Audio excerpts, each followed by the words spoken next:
Welcome, Mr. Chairman.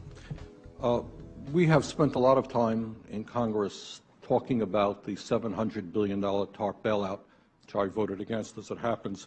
Not a whole lot has been talked about with regard to the $2.2 trillion that the Fed has lent out.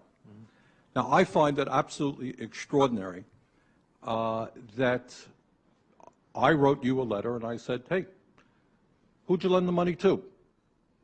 What were the terms of those loans? How can my constituents in Vermont get some of that money? Who makes the decisions? Do you guys sit around in a room? Do you make it?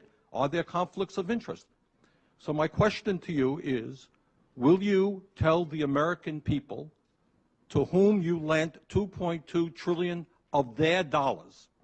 Will you tell us who got that money and what the terms are of those agreements? We explain each of our programs. In terms of the terms, we explain the terms exactly. We explain what the collateral requirements are. We explain what. To whom did you explain that?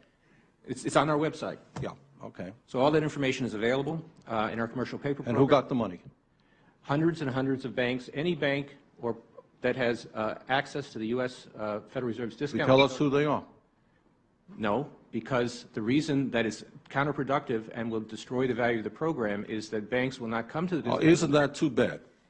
Sorry? In other words, isn't that too bad? They took the money, but they don't want to be public about the fact that they received it. We heard a whole lot about AIG. They're in the front pages. These are very now, I got banks and I have businesses in the state of Vermont who are in a lot of trouble. Not banks. Our banks, by the way, are doing pretty well. Now, how do these guys who are honest business people get it? Do you have to be a large, greedy, reckless financial institution to apply for these monies? There is no subsidy. There is no capital involved. There is no gift involved. It is a collateralized, short-term liquid loan that is both over-collateralized and is recourse to the company itself. We have never lost a penny doing it. And how can other institutions get those loans as well? According to the law, we are supposed to be lending to depository institutions.